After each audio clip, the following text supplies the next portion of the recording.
Et yo les gens, c'est Jean, on se retrouve pour la review de l'épisode 48 de Sun et Moon cette semaine.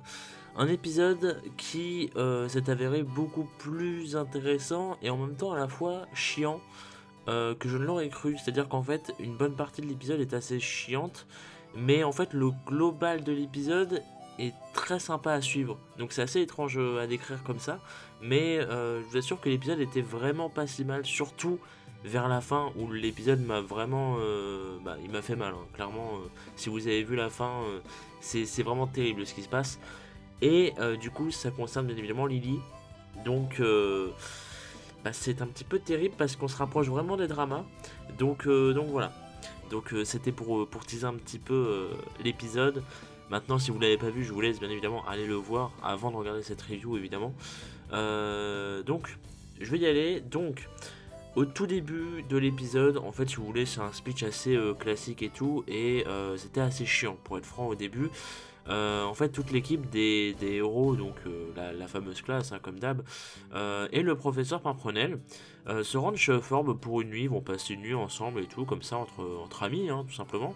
Donc voilà, une espèce de soirée pyjama, même si c'est pas trop le cas, vous voyez, mais voilà, une nuit comme ça entre potes, pourquoi pas, c'est sympa, hein, ça renforce un petit peu le côté comment dire, le côté groupe, le côté peut-être même familial, surtout pour Lily. Et justement, c'est le but de l'épisode, on va pas se le cacher.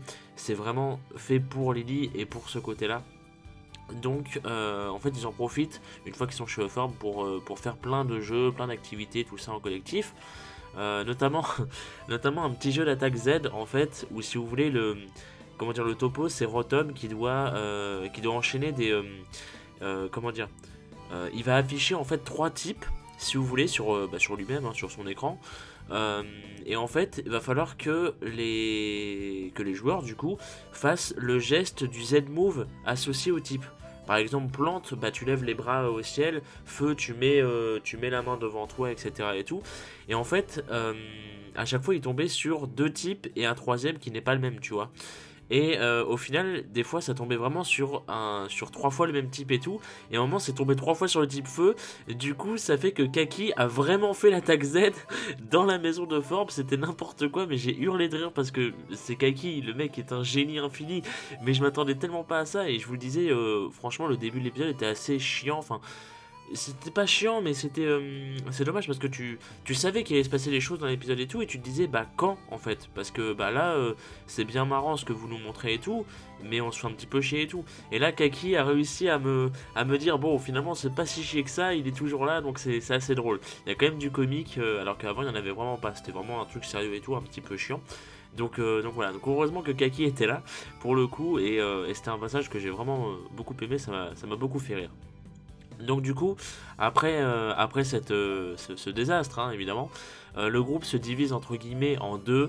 Donc d'un côté ceux qui vont nettoyer le bordel causé par l'attaque Z de Kaki, et de l'autre côté ceux qui vont tout simplement préparer le dîner. Voilà, tout simplement.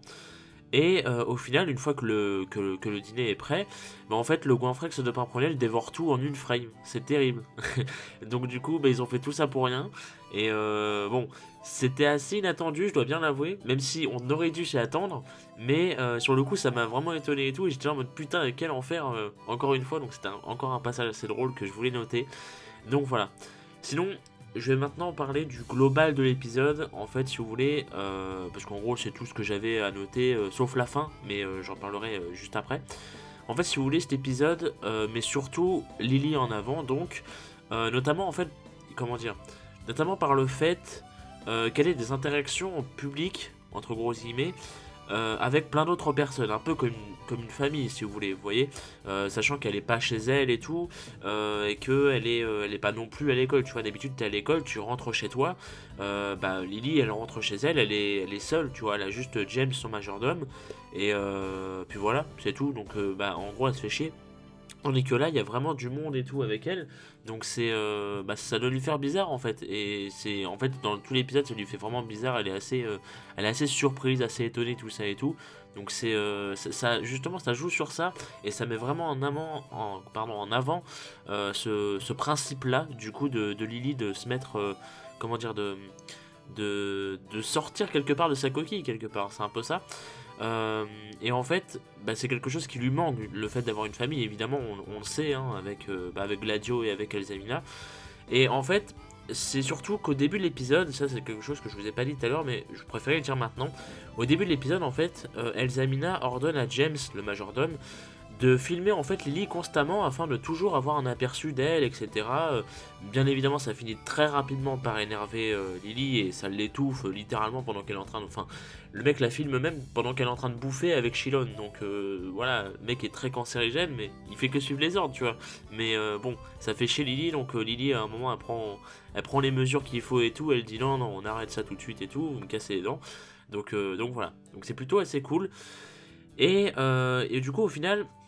Le soir, Lily pense à sa relation du coup justement avec sa mère et avec Gladio. Et en fait, elle n'en arrive pas à dormir tellement ça la tracasse et tout un petit peu. Donc elle part en fait de la maison, elle va faire un tour dehors et tout, un petit tour nocturne. Et en fait, la professeure Parprenel s'en est rendu compte et elle le rejoint du coup dehors pour la rassurer en fait. Elle lui parle vite fait et tout. Et alors j'ai pas tout compris, mais j'ai compris grosso modo que elle lui explique qu'en fait que malgré les apparences, Elsamina pense constamment en fait à Lily et à Gladio, malgré ce qu'on peut croire et tout. Et en fait à ce moment-là on voit des espèces de flashbacks. Et en fait on voit justement son bureau qui est rempli de photos de ses enfants, donc de Gladio et Lily, hein, incroyable, qu'elle regarde apparemment très fréquemment en étant au travail. Du coup ça joue sur Lily, ça la rassure un petit peu, elle se dit bon bah ma famille est pas si détruite que ça entre grosses guillemets, c'est juste que bah forcément à cause du travail, voilà, enfin on veut nous imposer Elsamina comme étant une mère bienveillante. Alors est-ce que ça va porter ses fruits ou pas? J'en doute fort. Après, reste à voir si ça va vraiment être une adaptation d'Ultra Sun et Moon ou de Sun et Moon classique ou même un mix des deux. Mais du coup voilà. Mais je sais que la fandom, par exemple, la fandom de l'anime de Pokémon ne s'y trompent pas et savent, enfin ne veulent pas du tout faire confiance à Elsamina une seule seconde. Et moi sur le coup j'ai presque envie de lui faire confiance parce que elle a l'air sincère en fait Elsamina quand elle parle de ses gosses et tout. Donc je me demande vraiment comment elle va faire son turn. Donc à voir. À voir pour le futur, mais du coup voilà, ça rassure un peu Lily. Donc c'est le plus important hein, quelque part.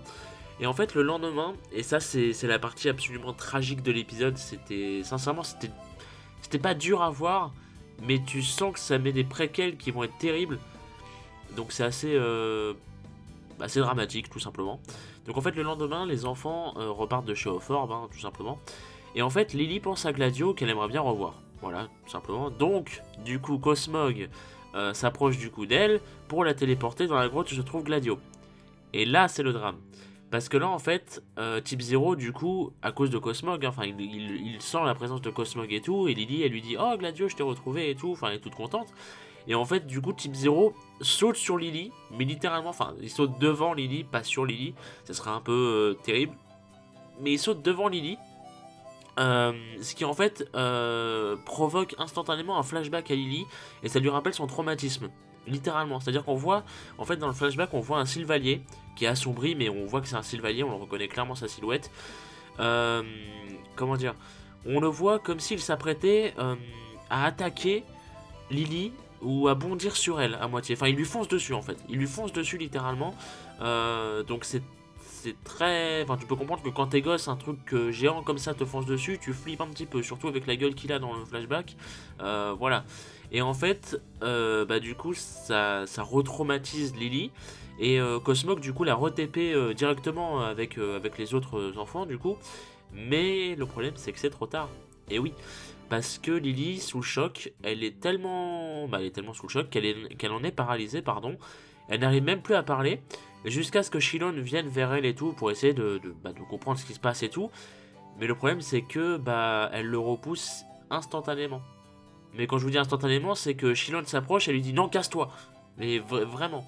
Donc c'est assez flippant, parce que du coup, tu te dis que Lily, qui a bossé pendant 50 épisodes, tout ça va être remis pas en cause, mais va être entre grosses guillemets en stand-by / annulé à cause de ça. Alors c'est pas question que ce soit chiant, c'est question que ce soit compréhensible surtout. c'est compréhensible. Tu revois un truc comme ça qui est la cause de ton traumatisme de base, que tu avais réussi à oublier, mais que tu en avais gardé quand même des séquelles, et que tu avais réussi à travailler sur ces séquelles pour justement, comment dire, passer au-dessus. Bah là, le truc te revient dans la gueule, forcément, t'es pas bien. C'est logique, c'est totalement normal. Mais c'est terrible en fait, c'est surtout l'OST qu'ils ont mis à ce passage et le drama que tu sens totalement sur Lily et tout, qui est vraiment, mais elle est tétanisée, c'est pénible à voir, franchement. Et c'était une scène qui m'a assez mise mal, pour être franc, donc c'était assez violent quand même comme scène, et du coup, voilà, donc ça, comment dire, ça tease un petit peu pour la suite. Donc voilà, donc c'est comme ça que se termine l'épisode de toute façon. Et la preview de toute façon nous montre que le prochain épisode sera le millième. Déjà, c'est le millième. Donc voilà, donc on peut s'attendre à quelque chose de lourd. On sait que l'animation va être totalement craquée vu la preview. Et c'est le millième épisode déjà. Il faudrait que je fasse un truc pour les millièmes, mais bah, du coup j'y ai pas pensé, donc trop tard. Mais du coup pour l'occasion du millième épisode, le CI, enfin ça j'ai pas trop compris le délire, mais pourquoi pas.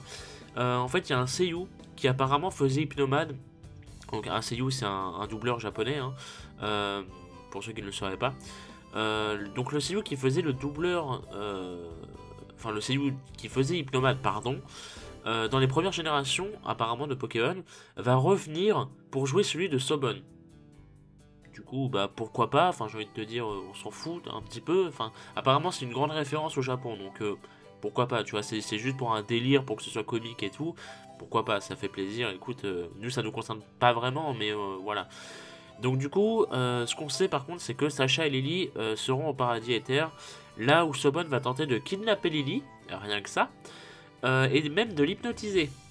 Donc Sobon va devenir le plus grand connard de tout l'animé de Pokémon, sans aucune pression, et donc du coup bah, va totalement cramer sa couverture. C'est ça qui, comment dire, c'est ça qui, en fait qui m'intéresse, c'est que là ils prennent tous, enfin on sait nous que Sobol est un bâtard déjà dans les jeux, mais en plus dans l'animé où il a un comportement assez chelou et tout, qu'il ne montre bien évidemment pas en public. Là le problème c'est qu'il va le montrer en public, donc qu'est-ce que Sacha va penser de ça, et qu'est-ce que Lily, je sais pas, parce que je me dis qu'elle doit s'en douter, et que peut-être même j'ai une hypothèse comment dire, que Lily resterait là-bas plus tard, justement s'il la kidnappe, voilà, et que du coup Sacha se ferait ensuite bah, revoir chez, comment dire, il retournerait chez Euphorbe et il dirait à tout le monde putain Sobon est un enculé et tout ça et tout, donc ce qui serait totalement logique en soi, mais du coup j'ai hâte de voir ça, comment ça va être fait dans les prochains épisodes. Et on voit également Type 0 qui va sûrement perdre son espèce de casque armure là, et va donc probablement évoluer, j'imagine. Donc voilà. Donc bah, le prochain épisode, le millième, risque d'être extrêmement dur à voir, je sais pas, enfin si, sûrement dur à voir vis-à-vis d'Illy, parce que Sobon va être le mec le plus détesté de toute la fandom. Hein. Y a aucune, comment dire, il y a aucune erreur à faire. C'est, enfin, je sais qu'il y a pas mal de gens qui, par exemple, vous voyez dans XYZ, trouvaient que Lysandre était le pire connard qu'on avait eu dans l'anime de Pokémon et tout. Là, Sobon, il y a aucune, enfin, il y a aucune chance qu'il ne dépasse pas Lysandre. Hein. Sobon va être largement plus détesté, c'est obligatoire, je pense. Et à mon avis, c'est légitime. Donc voilà. Voilà. En gros, c'est le topo, c'est tout ce que je voulais vous dire. Merci à vous d'avoir regardé. On se retrouve du coup la semaine prochaine pour le millième. En espérant que je sois prêt, parce qu'il y a des chances que je ne fasse pas de vidéo la semaine prochaine. Mais normalement, ça devrait bien se passer. Donc voilà, donc je vous tiendrai au courant de toute façon sur les réseaux sociaux, tout ça et tout. Mais normalement, il ne devrait pas y avoir de problème. Donc merci à vous, rendez-vous à la semaine prochaine et des bisous.